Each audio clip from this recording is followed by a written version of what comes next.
Assalamualaikum warahmatullahi wabarakatuh. Selamat pagi anak-anak. Semoga kalian dalam keadaan sehat. Materi yang akan Bapak berikan pada hari ini yaitu bab 4. Bab 4 adalah bab terakhir pada semester ganjil. Bab 4 itu materinya adalah cerita rakyat. Anak-anakku yang saya cintai, yang dimaksud dengan cerita rakyat adalah cerita yang berasal dari masyarakat lama yang diajarkan kepada generasi berikutnya.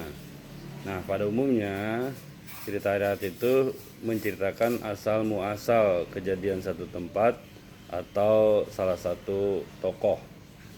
Nah, jenis-jenis cerita rakyat itu diantaranya ada cerita si maling gundang, ada cerita sang kuryang, dan ada juga cerita hikayat. Nah, pada kesempatan ini kita akan membahas berkaitan dengan hikayat. Hikayat itu memiliki beberapa karakteristik atau beberapa ciri. Yang pertama, biasanya hikayat itu ada kesaktian atau sakti. Nah, salah contoh cerita hikayat yang berjudul Hikayat Bunga Kemuning. Nah, kesaktian yang terdapat pada Hikayat Bunga Kemuning adalah raksasa mampu mengubah wujud kuda atau merubah warna kuda. Kemudian ciri yang kedua dari sebuah hikayat adalah kemustahilan atau mustahil. Nah, pada cerita Hikayat Bunga Kemuning, yang menjadi mustahil dalam cerita ini adalah bayi lahir disertai pedang, atau bayi itu melahirkan didampingi dengan pedang. Itu adalah cerita yang mustahil. Kemudian ciri dari ketiga cerita rakyat adalah anonim. Yang dimaksud anonim adalah cerita tersebut tidak memiliki pengarang atau tidak ada pengarangnya. Kemudian ciri yang keempat adalah istana sentris. Jadi semua cerita-cerita hikayat itu biasanya menceritakan masalah istana. Nah, anak-anakku yang saya cintai, di dalam cerita rakyat atau di dalam hikayat itu memiliki nilai-nilai yang perlu kita teladani. Ada beberapa nilai yang terdapat dalam hikayat. Yang pertama adalah nilai religius.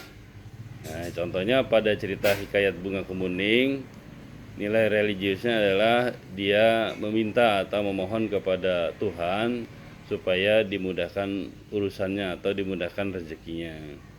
Kemudian yang kedua, terdapat juga nilai-nilai moral pada cerita hikayat tersebut. Nilai-nilai moral itu, nah, diantaranya di sini tidak mau bekerja keras untuk mendapatkan sesuatu atau memperdaya orang yang tidak berdaya. Nah, ini merupakan nilai moral yang terdapat dalam cerita hikayat. Kemudian nilai-nilai yang ketiga yaitu nilai sosial. Di dalam cerita hikayat pasti ada nilai sosialnya. Nah, diantaranya yang terdapat pada cerita Bunga Kemuning itu, nilai sosialnya adalah tidak melihat perbedaan status atau golongan.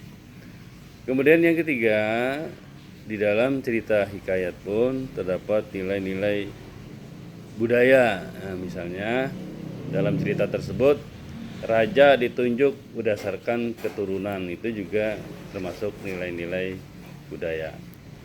Kemudian yang keempat,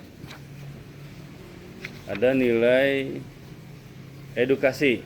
Nah, nilai edukasi yang terdapat pada cerita tersebut adalah kewajiban belajar ilmu agama dari usia kecil.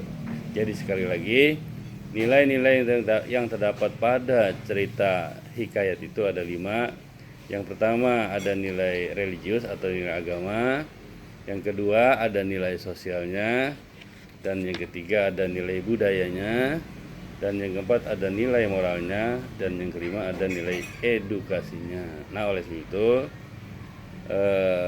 cerita hikayat itu perlu kita baca, perlu kita pelajari, karena di dalamnya mengandung nilai-nilai yang baik. Demikian materi dari saya. Nah, selanjutnya kalian membaca di dalam buku atau sumber-sumber lain salah satu cerita hikayat, judulnya bebas, lalu sebutkan nilai nilai tersebut di dalam hikayat tersebut. Nilai agamanya sebutkan apa.